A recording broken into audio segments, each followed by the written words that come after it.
നിലമ്പൂർ ഉപതെരഞ്ഞെടുപ്പിൽ ശശി തരൂരിനെ മാറ്റി നിർത്തി സംസ്ഥാന കോൺഗ്രസ് നേതൃത്വം.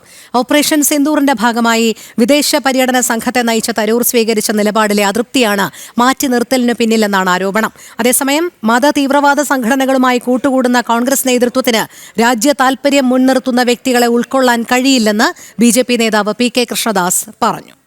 ായി കോൺഗ്രസിന്റെ മുഴുവൻ നേതാക്കളും നിലമ്പൂരിലേക്ക് എത്തുകയും പ്രചരണത്തിന് നേതൃത്വം നൽകുകയും ചെയ്തെങ്കിലും കേരളത്തിൽ നിന്നുള്ള ദേശീയ പ്രവർത്തക സമിതി അംഗമായ ശശി തരൂരിനെ ഒരു പരിപാടിയിൽ പോലും കോൺഗ്രസോ UDFോ പങ്കെടുപ്പിച്ചില്ല.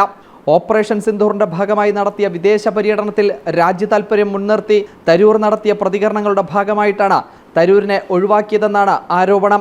അതേസമയം തീവ്രവാദ ശക്തികളുമായിട്ടുള്ള UDFന്റെ കൂട്ടാണ് തരൂരിനെ തെരഞ്ഞെടുപ്പ് പ്രചരണത്തിൽ നിന്നും ഒഴിവാക്കിയതെന്ന് BJP നേതാവ് പി.കെ. കൃഷ്ണദാസ് ആരോപിച്ചു. ഇപ്പോൾ കോൺഗ്രസിനകത്ത് ഈ ദേശീയ വിരുദ്ധതയെ അംഗീകരിക്കുന്ന ഒരു പക്ഷം, ദേശസ്നേഹത്തെ അംഗീകരിക്കുന്ന പക്ഷം കോൺഗ്രസ്. പക്ഷേ കോൺഗ്രസിനകത്ത് ഇത്തരം രണ്ട് പക്ഷമുണ്ട്.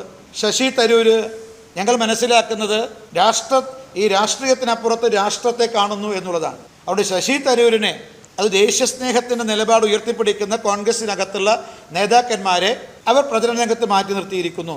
കാരണം തീവ്രവാദ സംഘടനകളുമായി സഖ്യമുണ്ടാക്കുമ്പോൾ ഇതുപോലത്തെ ആളുകളെ കൊണ്ടുവരാൻ അവർക്ക് പ്രയാസം ഉണ്ടാവും കോൺഗ്രസിന്. എന്നാൽ തരൂർ സ്ഥലത്തില്ലാത്തത് കൊണ്ടാണ് പ്രചരണത്തിനെത്താത്തതെന്നാണ് കോൺഗ്രസിന്റെ വിശദീകരണം.